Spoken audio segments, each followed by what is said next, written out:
The stars looked different from the bridge of the horizon's promise. Captain Tejo stood before the main window, watching the distant points of light drift past as the ship moved deeper into space than any human had traveled before. Behind him, the crew worked quietly at their stations, monitoring systems that would keep 3,000 colonists alive during their journey to a new world. Tejo had been awake for 16 hours straight. He could not sleep. Something felt wrong, though he could not explain what. The ship's systems all showed green. The colonists slept peacefully in their pods. The destination, a planet orbiting Proxima Centauri, waited just 3 more years ahead. Everything was going according to plan. Then the message came. The communication officer turned to face him, her face pale. "Captain, we're receiving an emergency broadcast from Earth. Priority Alpha. It's marked for all vessels." Tejo moved to her station. "Put it through." Admiral Heejin's face appeared on the screen. She looked tired, older than Tejo remembered from just 6 months ago when they had last spoken. Her uniform was wrinkled. Behind her he could see people running, their faces tight with fear. "To all Earth vessels, colonies, and stations, this is Admiral Heejin of Earth Defense Command. I am sending this message on all channels. 48 hours ago, our Deep Space Observation Network detected a stellar phenomenon approaching our solar system. We are calling it the Cascade Wave." Heejin paused, and Tejo saw her hands shake before she folded them together. "The wave is a chain reaction of subspace ruptures, traveling at incredible speed. It will reach our solar system in 23 years. Our scientists have run every simulation. The results are the same. When the wave passes through Sol, it will release enough radiation to sterilize every planet, moon, and station. Nothing will survive." The bridge became completely silent. Tejo felt his chest tighten. "We cannot stop it. We cannot outrun it. Earth has 23 years left." Heejin looked directly into the camera, as if she could see every person watching. "To those beyond the wave's path, you are humanity's future now. To those who cannot escape, we are implementing Protocol Eternal Vigil. May we meet again under better stars." Heejin out, the screen went dark. Tejo stood frozen. Behind him, someone was crying. Someone else was praying. He turned slowly to face his crew, these people who had trusted him to lead them to a new world, and realized that new world was now all that remained of humanity's hope. "Captain?" his first officer asked quietly. "What do we do?" "We continue," Tejo said, his voice steady despite the storm inside him. "Earth needs us to succeed now more than ever." Back on Earth, Admiral Heejin walked through the command center beneath the Rocky Mountains. Every screen showed a different part of the massive project that would either save humanity or become its tomb.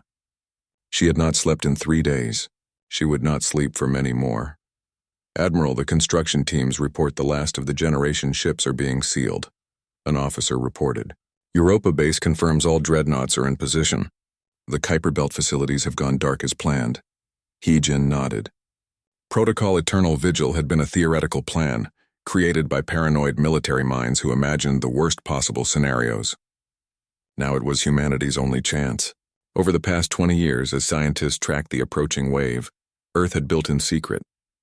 Not just evacuation ships, but something more, an entire fleet. The largest military force humanity had ever created. Hundreds of warships designed with one purpose: to survive anything and protect what remained of humanity.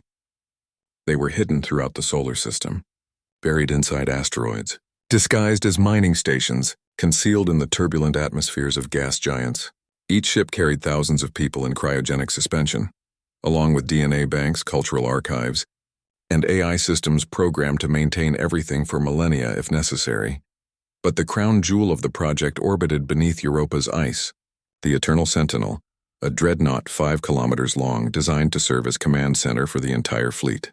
Commodore Jaewon stood on its bridge now, overseeing the final preparations. "Commodore, all stations report ready," his tactical officer Sora said. She was young, barely 30, but her record was perfect. She had been chosen for this mission because she had the mind to handle crisis situations. They would need that when they woke up. If they woke up. "How many people made it?" Jaewon asked quietly. "Final count is 240 million across all vessels." Chief Engineer Hyunwoo replied from his station. "We had to leave billions behind. There just wasn't time to build more ships." Jaewon closed his eyes. 240 million saved, 7 billion left behind to die. The mathematics of survival were cruel. The people staying behind, they understand? He asked. They're the ones who built these ships. Intelligence analyst Yuri said softly. They chose to give us this chance. Every factory worker, every engineer, every scientist who stayed to finish the work, they all knew. On Earth's surface, the cities still functioned, but they were quieter now. People went to work, raised children, fell in love, lived their lives. But everyone knew the countdown. 19 years, 3 months, 14 days until the wave arrived. Some people rioted. Some prayed. Most simply continued living, because that was what humans did in the face of the impossible. Hyejin visited the surface one last time before her own deployment. She walked through Seoul, the city where she had been born 60 years ago. The streets were clean. People smiled and nodded as she passed. A child was playing with a dog in a park. The sun was warm on her face. She tried to memorize everything. The smell of street food from a vendor, the sound of music from an open window, the feeling of wind against her skin. In a few days she would go into the ice, and when she woke up, if she woke up, all of this would be gone. Admiral, your transport is waiting, her aide said gently. Hyejin nodded. She took one last look at the sky, that beautiful blue sky that had protected humanity for so long, and turned away. The last days before the sleep were strange. Aboard the Eternal Sentinel, Jae-won watched his crew say goodbye to everything they knew. Some recorded messages for family members who would never wake up. Some wrote in journals. Some simply sat and stared at screens showing Earth in real time. All personnel, this is Commodore Jae-won. In 1 hour, we begin the hibernation sequence. You've all trained for this. You all know the risks. But I want you to understand something. We are not running away. We are surviving. And when we wake up, whether it's in 100 years or 1,000 or 10,000, we will remember what we came from. We will remember Earth. And we will make sure the universe never forgets that humanity existed. He paused, thinking of the right words. Sleep well. Dream of home. We will see it again. One by one, the crew entered their pods. Sora smiled at him before her pod sealed. Hyunwoo gave a thumbs up. Yuri whispered a prayer in Korean before the systems activated. Jae-won waited until every member of his crew was safely in hibernation before walking to his own pod. He climbed in, feeling the cold gel surround him. The lid closed.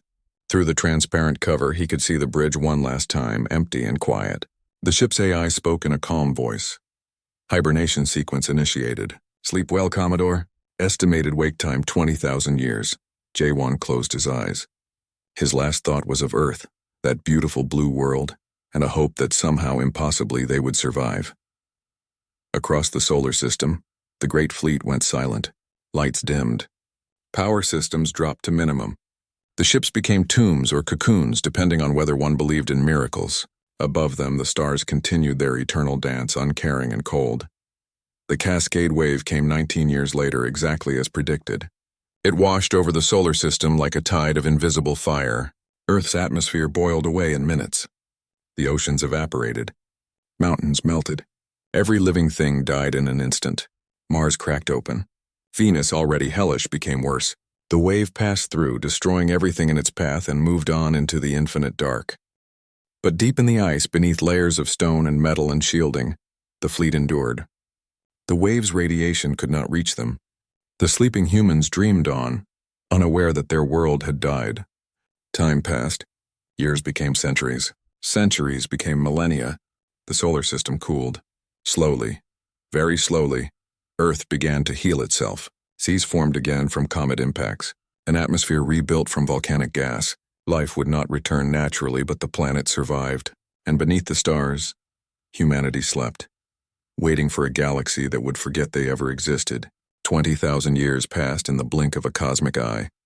The galaxy changed. Stars were born and died. Civilizations rose from the primitive muck of countless worlds, reached for the stars, and found each other. Where once there had been silence, now there was a great conversation spanning light years, conducted in 1,000 languages by species that would have seemed like myths or monsters to ancient Earth. The Velthir were among the first to achieve faster-than-light travel. They were tall, scaled beings with golden eyes that could see heat patterns. Their minds worked in layers, always planning 3 moves ahead, always calculating odds. Within 2,000 years of leaving their homeworld, they had established colonies on 40 systems. Within 5,000, they had contacted 6 other intelligent species. The Orellans came next. They were not beings of flesh but of pure energy. Contained within crystalline forms, they grew like shells. They saw the universe in ways others could not, perceiving electromagnetic fields and quantum states as easily as other species saw light and color. Their technology seemed like magic to younger races. The Krell were warriors. Their world was harsh, their evolution brutal, and their culture valued strength above all else. They had nearly destroyed themselves in nuclear war 3 times before finally reaching the stars. Even now, Krell society was divided into clans that competed viciously for honor and resources. But they were loyal allies and terrifying enemies. These 3 species, along with dozens of others, formed the Galactic Concordance. It was not exactly a government, more like a massive organization where species could trade, negotiate, and resolve conflicts without war. Most of the time, the Concordance maintained laws, regulated trade routes, and marked dangerous regions of space as forbidden zones. Sol was one of those forbidden zones. The Concordance's records listed it as System 7293 dead, located in a sparse region of space with little strategic value. The oldest archives mentioned detecting a catastrophic radiation event there, approximately 17,000 years ago. Survey probes sent to investigate never returned. The few long-range scans showed planets that had been sterilized. One world, the third from its star, showed signs of having once supported an atmosphere. But that was millions of years ago according to the dating systems. No one remembered Earth. No one remembered humanity. They were less than a myth. They were not even a footnote in galactic history. Instructor Rix was young for a Velthir, barely 100 years old.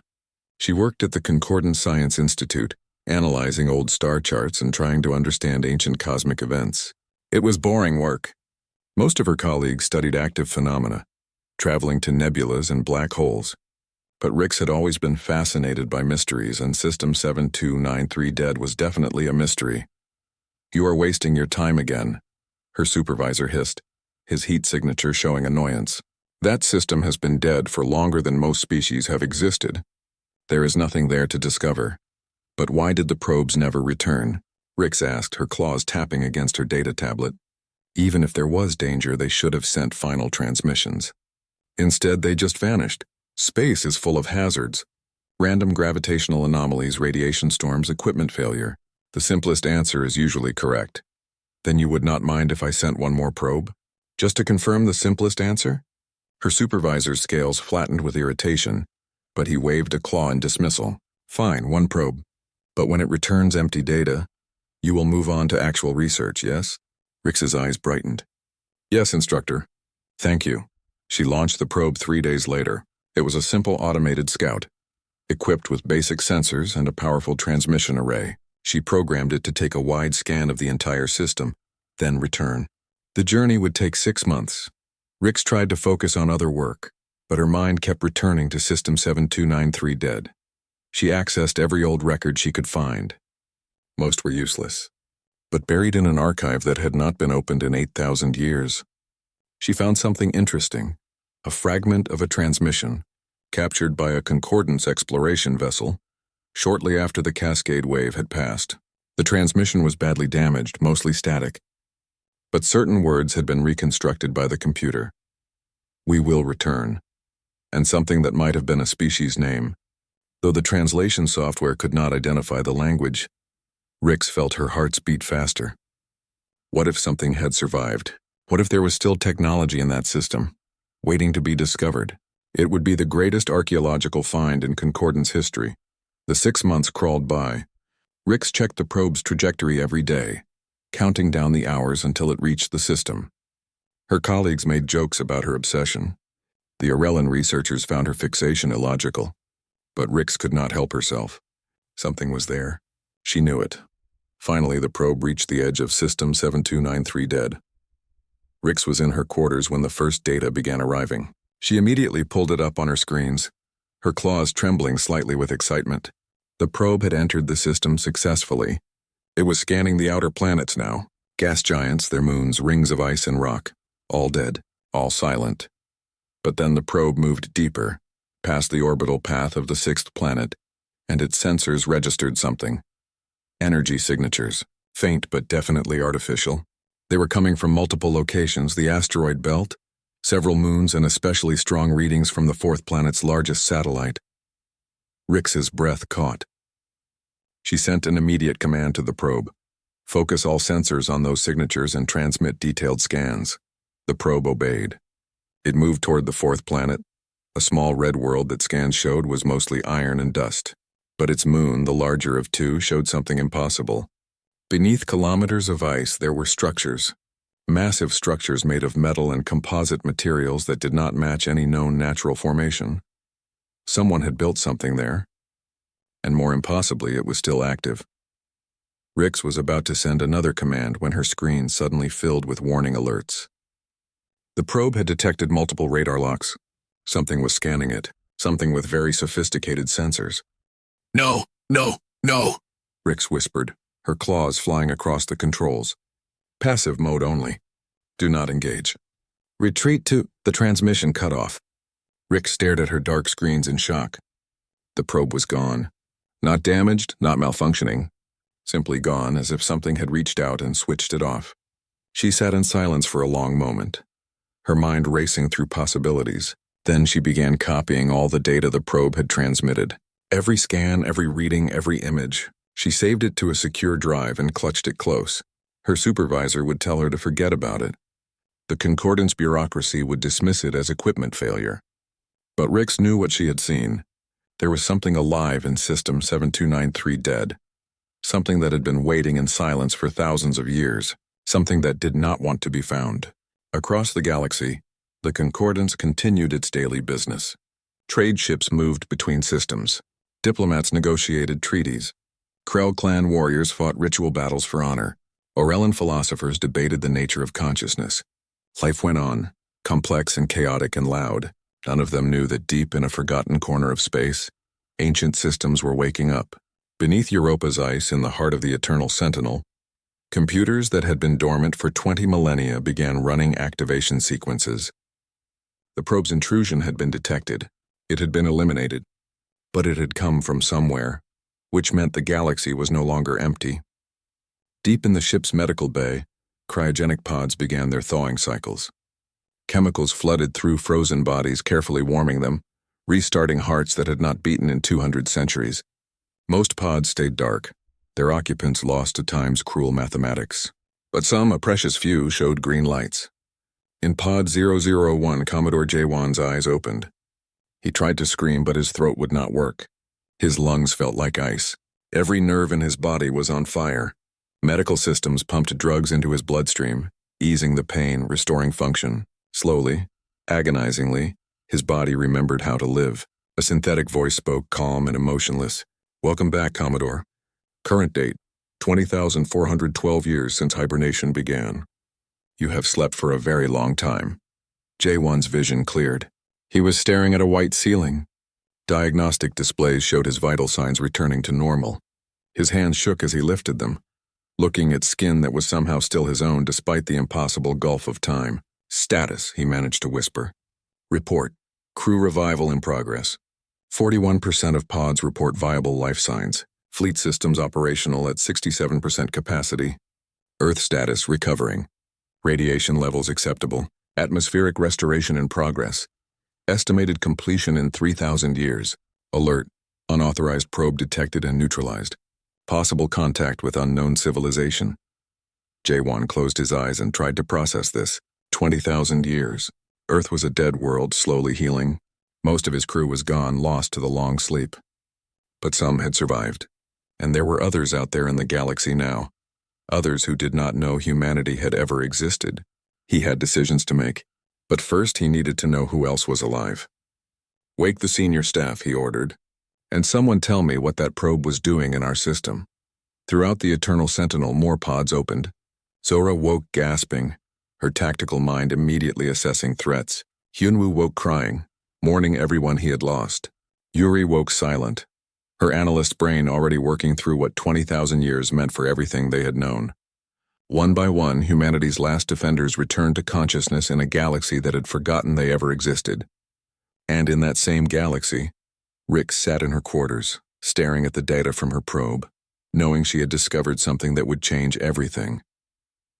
Jaewon stood on the bridge of the Eternal Sentinel for the first time in 20,000 years. His legs were weak.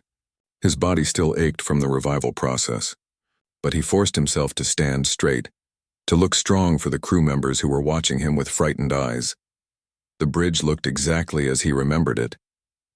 The stations were clean, maintained by tireless robots throughout the long sleep. The main screen showed Europa's ice fields above them, kilometers of frozen water that had protected them from the universe's dangers. Everything was familiar, but everything was also wrong, because everyone he had known was dead. "Status report," he said, his voice steadier than he felt.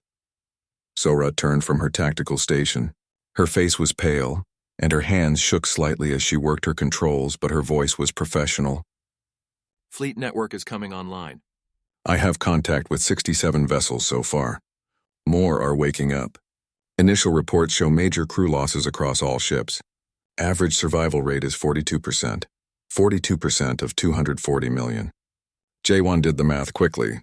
About 100 million survivors. It was better than nothing, but it meant 140 million people had died in their sleep, never knowing peace or war or anything ever again. "Engineering?" he asked.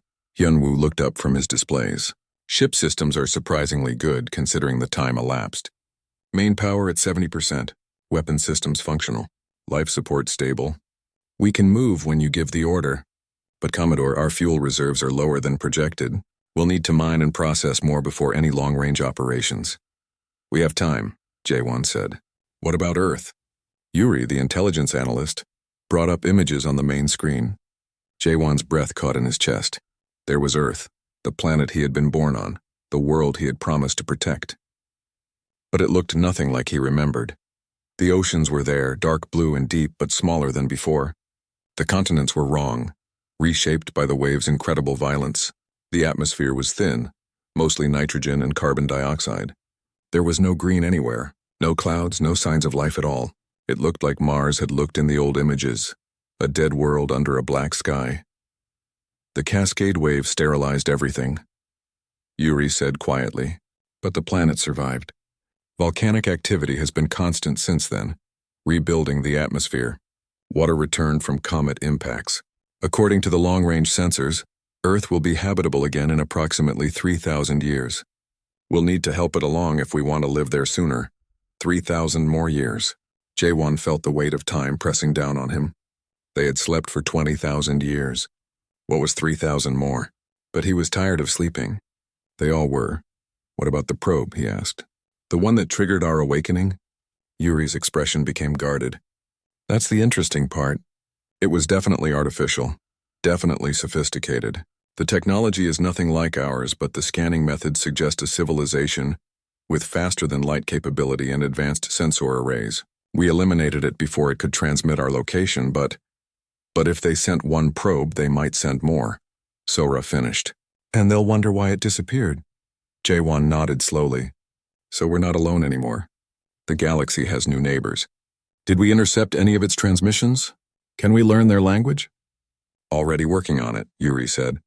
"The AI has been analyzing background radiation and detected multiple communication signals throughout nearby space. There are a lot of voices out there, Commodore. A lot of different species all talking to each other. We've been asleep while the galaxy got very crowded."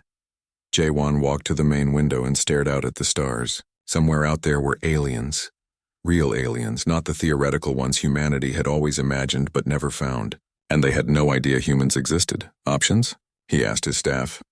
"We could stay hidden," Hyunwoo suggested. "Keep the fleet quiet, wake everyone slowly, rebuild in secret. In a few hundred years, we'd be strong enough to reveal ourselves on our own terms. Or we could try to make contact," Yuri said.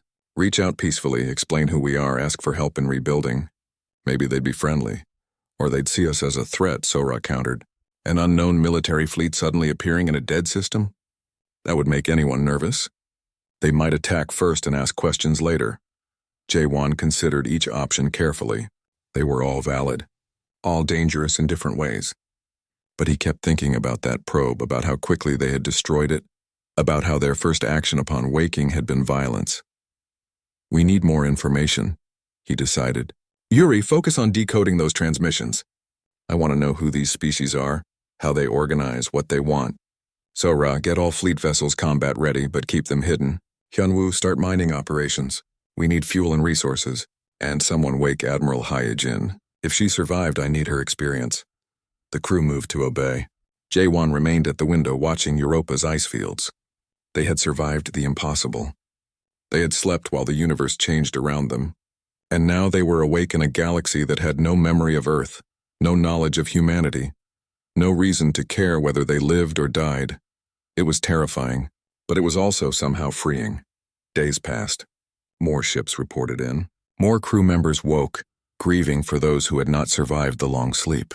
Admiral Hyejin was among the survivors, though she was weak and needed extensive medical treatment. The fleet's population centers began functioning again, factories and farms and schools for the children who had been sleeping. Yuri worked without rest, decoding the alien transmissions. The ship's AI helped, using processing power that was still impressive even after 20,000 years. Slowly, they began to understand the voices in the dark. There was an organization called the Galactic Concordance. It was made up of dozens of species, all working together for trade and mutual defense. The major species were the Velthir, who seemed to be scientists and strategists, the Arellans, who were energy beings with incredible technology, and the Krell, who were warriors constantly looking for fights.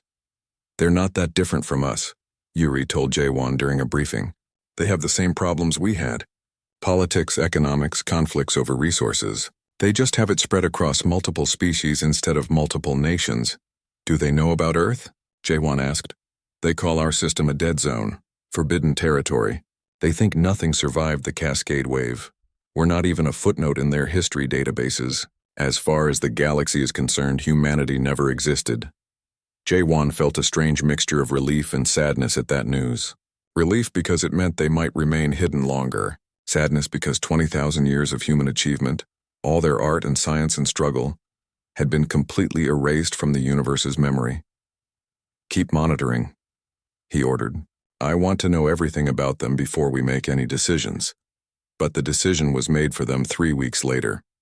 Sora was running routine perimeter scans when her board lit up with alerts. Commodore, multiple contacts entering the system. 8 vessels moving at sublight speed. Configuration matches Krell warships based on the signal profiles we've intercepted. Jaewon felt his stomach drop. Are they here for us? Unknown. They're approaching the inner system, but not directly toward Europa. Could be a patrol, or they could be investigating the lost probe. What are our options? Sora's fingers danced across her controls. We stay silent and hope they pass by. Or we warn them off. Or we engage if they get too close. Jaewon looked at the tactical display. 8 ships against their entire fleet would be no contest, but that was not the point. If they attacked, the Concordance would know something was in this system. If they stayed hidden and were discovered anyway, it would look like they were planning an ambush. If they warned the Krell off, it would reveal their existence but might open communication. Open a channel, he decided. Let's try talking first. Sora hesitated, then nodded. She configured the communication system to broadcast on the frequencies the Krell used. Channel open, Commodore. Jaewon took a deep breath and spoke, hoping the translation software Yuri had created would work. Attention unknown vessels. This is Commodore Jaewon of the Earth Defense Fleet. You have entered the Sol system, which is under our protection. Please state your intentions. For a long moment there was only static. Then a harsh grinding voice responded. The translation was rough but understandable. Earth, never heard of it. This system is designated Dead Zone 7293. No species claims it. We are Krell and we patrol where we wish. You will identify yourselves properly or be destroyed as pirates. Jaewon glanced at Sora, who shrugged helplessly. This was not going well. We are the native species of this system. Jaewon tried again. We have been here for... Impossible, the Krell interrupted. This system was sterilized millennia ago. You are clearly a hidden military outpost. Probably criminals or raiders. You have one of your human minutes to surrender or we will eliminate you. Sora was already calculating firing solutions. Commodore, they're charging weapons. I don't think they're interested in talking. Jaewon made his decision. 20,000 years of sleep. 20,000 years of preparation. 20,000 years of hoping they would wake to peace. But the galaxy, it seemed, had not changed as much as he had hoped. All ships, this is Commodore J1. Code Black, defend our home. Across the solar system, the hidden fleet came alive. Lights blazed. Engines ignited. Weapon systems that had been dormant for 20 millennia powered up with a hum that rattled through hulls. Humanity had returned to the waking world, and they were ready to fight. The Krell warship commander, Thrakvan, watched his screens with growing confusion. One moment, the dead system had been empty except for one mysterious signal. The next moment, dozens of contacts were appearing across his displays, emerging from hiding spots throughout the system. "What is this?" he growled, his thick fingers tightening around his command throne. "Where did all these vessels come from?" His sensor officer's voice was uncertain. "Commander, they were hidden. Stealth technology far beyond anything in our databases. They must have been waiting in ambush." "Pirates?" Thrakvan spat. "Using this dead system as a base. We will crush them and claim the honor for our clan." He opened his ship's broadcast. "All vessels, battle formation. Target the largest ship first. Show these criminals the price of defying Krell warriors." The 8 Krell warships moved into attack position, their weapons glowing with building energy. They were confident. They were warriors who had won hundreds of battles. They did not know they were about to face something far older and far more dangerous than any enemy they had encountered before. Aboard the Eternal Sentinel, Sora watched the Krell ships move and felt almost sad for them. "They're still using predictable formation patterns," she reported. "Commodore, I have firing solutions on all 8 vessels. Should I disable them or destroy them?" J1 considered. He did not want to kill anyone. But he also could not let the Krell think humanity was weak. "Disable their lead ship. Full power. Show them what they're facing. Maybe they'll reconsider." "Understood." Sora's hands moved across her controls with practiced ease. Firing. The Eternal Sentinel's main railgun activated. It was a weapon 20,000 years old, designed by engineers who had known they might face anything when they woke. The projectile was a solid tungsten rod, accelerated to a significant fraction of light speed. It crossed the distance between ships in less than a second. The Krell lead ship's shields flared bright blue as they tried to stop the projectile. They held for almost half a second before failing completely. The tungsten rod punched through the ship's armor like it was paper, tearing through internal systems before exiting the other side. The ship went dark, tumbling in space, its crew alive but completely helpless. On the Krell command deck, emergency lighting cast everything in red. Thrakvan pulled himself up from the floor where the impact had thrown him. "What happened? Report." "Shields failed. Main power offline. Weapons offline. Life support on emergency backup." The reports came in rapid succession, each worse than the last. "Commander, that was one shot. Just one, and they only disabled us. If they had wanted to destroy us..." Thrakvan understood what his officer was not saying. These were not ordinary pirates. These were something else entirely. "Retreat," he ordered, the word tasting like ash in his mouth. A Krell warrior never retreated, but a Krell warrior also knew when he faced an enemy he could not defeat. "All ships maximum speed, get us out of this system, and send a transmission to Concordance Command. They need to know about this." The 7 remaining Krell ships grabbed their disabled leader with tractor beams and fled toward the system's edge, moving as fast as their engines would allow. Behind them, the human fleet made no move to pursue. They simply watched as the Krell ran. J1 let out a breath he had not realized he was holding. "Stand down from battle alert." "Let them go." "Sir, should we have stopped them?" Sora asked. "They'll report our location to this concordance." "Yes," J1 agreed. "And that's what I want. They came here ready to fight and we showed them we could destroy them easily but chose not to. Maybe that message will mean something when they tell their leaders about us." Admiral Hyajin, who had been watching from a medical chair at the back of the bridge, spoke up.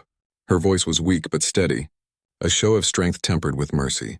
"It's a good strategy, Commodore, but it also means we're now on the galaxy's radar. We can't hide anymore."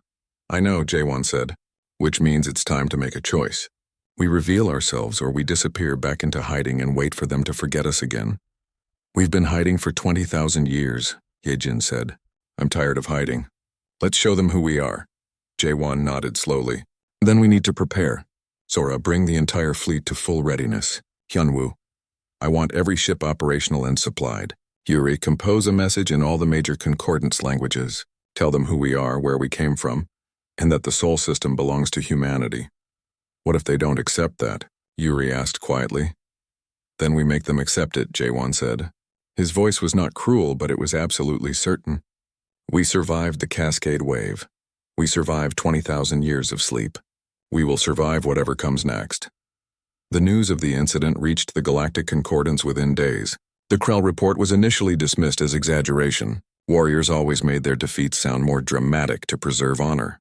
But when the sensor logs were examined, when the damage to the lead ship was analyzed, when the tactical data was reviewed, the Concordance leadership realized something serious had happened. The Velthir scientists, including Instructor Rix, were pulled into emergency meetings. Rix presented her earlier findings about the probe, about the energy signatures she had detected. Now everything made sense. There was a species in System 7293, a species with military technology that exceeded anything in the Concordance database. How is this possible? The Concordance Council demanded. How could an entire civilization exist without our knowledge? The Orellan representatives, their energy forms pulsing with various colors, suggested multiple theories. Perhaps they were refugees from a distant region of the galaxy. Perhaps they were a hidden colony that had grown in secret. Perhaps they were something else entirely. We need to make contact, some council members argued. Learn who they are, establish diplomatic relations. We need to assess the threat level, others countered. They destroyed a Krell patrol ship with a single shot. They have a fleet hidden in that system. We cannot simply assume friendly intentions. The debate raged for hours. Finally, a decision was reached. A diplomatic mission would be sent to System 7293, now designated as the Sol system, based on the mysterious transmission the strangers had sent. But the mission would be accompanied by a significant military escort just in case. Meanwhile, aboard the Eternal Sentinel, Yuri was finishing her analysis of everything they had learned about the Concordance. She presented her findings to Jaewon and the senior staff in a briefing that took 3 hours. The Concordance is not a unified government, she explained. It's more like a federation of species, each maintaining their own territory and military but cooperating on trade and mutual defense. They have laws, but enforcement is inconsistent. Some species are more influential than others. The Velthir tend to dominate scientific matters. The Orellans control most advanced technology. The Krell provide military muscle. And where would we fit in? Heejin asked. That's the problem, Yuri said. We don't fit their categories. We're a single species with a unified fleet, claiming an entire star system that they consider dead territory. From their perspective, we just appeared out of nowhere with military power that rivals their strongest members. We're an unknown variable, and that makes us dangerous to their established order. So they'll try to contain us, Sora said. Diplomatically if possible, militarily if necessary. Most likely, Yuri agreed. The question is how we respond. Jaewon stood and walked to the window, looking out at Earth's distant form. We respond by being honest. We tell them our history, show them what happened to us, explain why we were in hiding, and we make it clear that we're willing to coexist peacefully, but we will defend our home if threatened. And if they don't believe us? Hyunwoo asked. Then we make them believe us. The days that followed were busy ones. The entire fleet was brought to full operational status. Ships that had been sleeping for millennia ran system checks and repairs. Crew members trained on weapons they had never expected to use. Engineers processed fuel from asteroid mining operations. Medical staff continued reviving more survivors from hibernation. And throughout the fleet, people talked about Earth, about the planet that had been their home, that had died while they slept, that was slowly healing but would not be truly alive again for thousands of years. About what it meant to be the last humans in a galaxy full of aliens who had never known humanity existed. Do you think we'll ever go home? A young technician asked an older officer one day in the Eternal Sentinel's cafeteria. The officer, who had been born on Earth 90 years old and 20,000 years ago, looked at his coffee and smiled sadly. We are home. Right here, right now. Earth is just a place. Home is where your people are. And our people are here on these ships surviving together. That's enough. 2 weeks after the Krell encounter, the Concordance mission arrived at the edge of the Sol system. It was led by a Velthir diplomat named Instructor Kin, accompanied by Rix as a scientific advisor. They brought 3 warships as escort and a transport full of recording equipment to document everything. They sent a transmission ahead, carefully composed to be non-threatening. To the inhabitants of the Sol system, We are representatives of the Galactic Concordance. We come in peace to establish communication and mutual understanding. We request permission to enter your space and meet with your leadership. Jaewon received the message with mixed feelings. This was it, the moment when humanity would either join the galactic community or declare themselves apart from it. He composed his response carefully, making sure the translation software rendered it accurately in all major concordance languages. To the Galactic Concordance Delegation, this is Commodore Jaewon of the Earth Defense Fleet. You are welcome in our space. We will meet you at the following coordinates. Come with peaceful intentions and you will be received peacefully. But know this, the Sol system belongs to humanity, and we will protect it with everything we have. The transmission ended with coordinates for a neutral meeting point between Mars and Jupiter. And attached to it was something else. A data package containing human history, art, music, science, everything that made humanity what they were. A gift of knowledge offered freely. When Instructor Kin received this package, she spent hours reviewing it with Rix. What they saw shocked them both. Images of Earth as it had been, beautiful and blue and alive. Records of human achievement spanning thousands of years. And the story of the Cascade Wave of the desperate evacuation of the long sleep. They're not invaders, Rix whispered, staring at an image of ancient Sol, its buildings glowing with evening light. They're survivors. This was their home.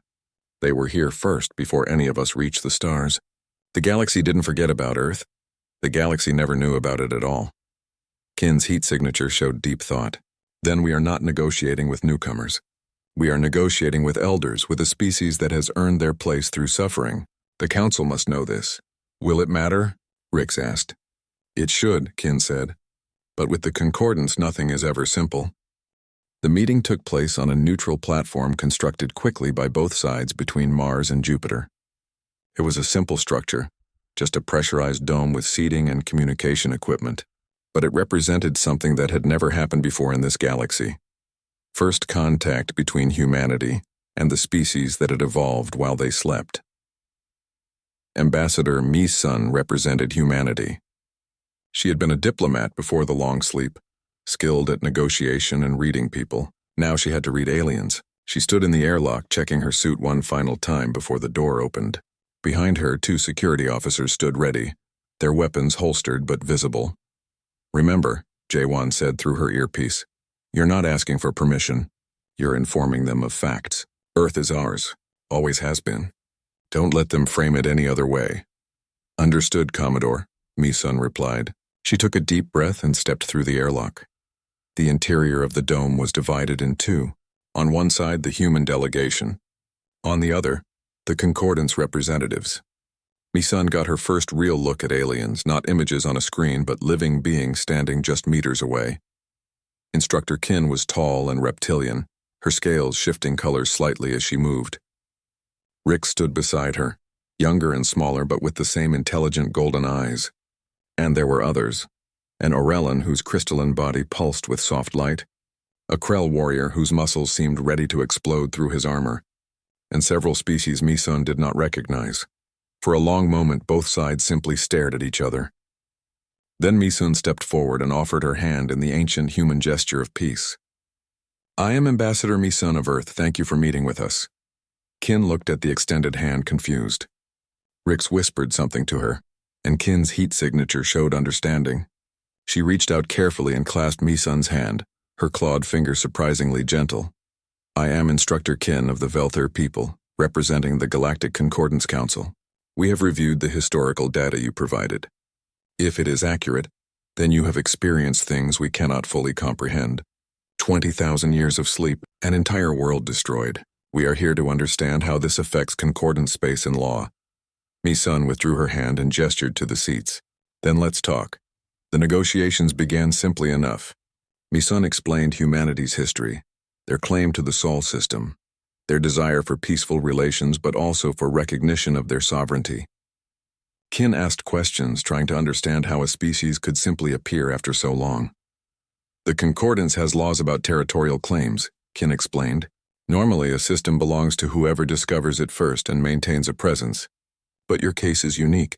You were here before the Concordance even existed, but you were absent for most of its history. The Council will need to debate how our laws apply. We're not interested in how your laws apply, Mi-sun said firmly. We're telling you how reality is. The Sol system belongs to humanity. We were born here. We died here. And we returned here. No law written by species who never knew we existed can change that. The Krell warrior, who had been silent until now, growled. You speak boldly for someone whose entire fleet is outnumbered by the Concordance military 1,000 to 1. Mi-sun turned to face him, her expression calm. Numbers mean nothing if you're unwilling to pay the price. Ask your colleagues who encountered us before. We disabled their ship with a single shot. That was mercy. Would you like to see what happens when we're not merciful? The tension in the room became thick. The Arellan representative flickered, its colors showing concern. This approach benefits no one. Violence would be costly for both sides. Surely we can find common ground. Rix, who had been taking notes on everything, spoke up for the first time. Ambassador Mi-sun, I was the one who sent the probe that awakened you. I did not mean to intrude. I was simply seeking knowledge about a mystery. Your species, your history, your survival. It is the greatest archaeological discovery in Concordance history. There are many who will want to learn from you, to understand you. But there are also many who will fear you, precisely because you are unknown. How do we bridge that gap? Mi-sun's expression softened slightly. With honesty, with time. With the understanding that we don't want to conquer the galaxy. We just want our small corner of it to be ours. We're willing to trade, to share knowledge, to cooperate on mutual interests. But we're not willing to submit to external authority over our own home. That may not be acceptable to the Council, Qin warned. Then the Council will need to accept that not everything in the galaxy follows their rules, Mi-sun replied. Everyone turned to look at her. She smiled, though the expression was tired. They fear what they don't understand. So make them understand, not through violence but through truth. Jaewon considered her words. Then he made a decision that would change everything. Open all channels, he ordered. I'm going to broadcast to the entire Concordance. Every species, every world, every ship. They want to know who we are? I'll tell them. The broadcast went out 2 weeks later. It reached every major population center in Concordance space, every ship with a receiver, every station and colony, and it showed them Earth. Not the dead world that existed now, but Earth as it had been. The images came from humanity's archives, carefully preserved through the long sleep. They showed cities full of light and life, oceans that sparkled under the sun, forests that stretched to the horizon, and people, billions of people, living and loving and dreaming under a blue sky. Jaewon's voice accompanied the images. This was Earth, this was our home. We had one world, but it was everything to us. We had thousands of cultures, hundreds of languages, countless ways of living. We fought among ourselves sometimes, but we also created art and music and science. We looked up at the stars and wondered if we were alone.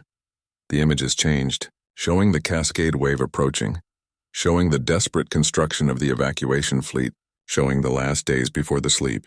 Then came the wave. We couldn't stop it. We couldn't escape it. So we did the only thing we could. We survived. We built these ships, said goodbye to everything we knew, and went to sleep hoping that somehow, someday we would wake again. More images. Earth destroyed. The long silence. The slow healing. We slept for 20,000 years. Most of us died in that sleep. But some of us survived, and when we woke, we found that the galaxy had moved on without us, that no one remembered Earth, that we were ghosts in a universe that had forgotten we ever existed. Jaewon's face appeared on screens across the galaxy, his expression honest and open. We're not asking for the galaxy to give us anything. Earth is ours by right of birth, by right of suffering, by right of survival. But we're willing to share this galaxy with you, to trade with you, to learn from you, to live alongside you in peace. All we ask is that you recognize our right to exist, to have this one small system as our home. The broadcast ended with a final image, the Eternal Sentinel, floating above a slowly healing Earth, with the rest of the human fleet visible in the background, and beneath it, translated into every Concordance language, a simple phrase: We survived. We remember. We are humanity. The response was immediate and overwhelming. Across the Concordance, people watched the broadcast and felt something they had not expected: empathy. They saw not a military threat, but a species that had lost everything and somehow endured. They saw survivors, not conquerors. Public opinion shifted dramatically. Millions of beings from hundreds of species sent messages of support to the Sol system. Scientists wanted to help restore Earth. Artists wanted to experience human culture. Even some Krell clans withdrew their support from Thrakvan's fleet. The Concordance Council, seeing which way the wind was blowing, made its decision. In a historic vote, they recognized humanity's full sovereignty over the Sol system. No restrictions, no oversight, just simple recognition that this space belonged to the humans who had survived to reclaim it. Thrakvan's fleet, already diminished by defections, stood down. The War Master raged and protested, but even he could not argue with the overwhelming consensus. In the dome between Mars and Jupiter, Kin and Misun met one final time.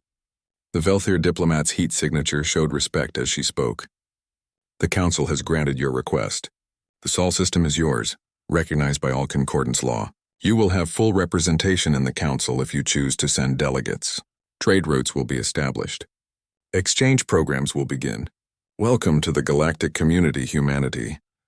Misun bowed slightly. Thank you. We look forward to peaceful relations. There is one question I must ask, Kin said. What will you do now? Will you rebuild Earth or settle elsewhere? Misun looked toward the distant blue-brown marble that was Earth. We'll rebuild. It will take thousands of years, but we have time. We've already waited 20,000. What's a few thousand more? And while we wait, we'll explore, we'll learn, we'll trade, but Earth will always be home. Months passed. The Sol system became busy with peaceful traffic. Concordance ships came to trade, to study, to simply see the legendary humans who had survived the impossible. Some human ships ventured out into the galaxy, establishing embassies and trade posts. On Earth's surface, engineer Hyo Jin stood in a protective suit, looking at the barren landscape. But it was not completely barren anymore.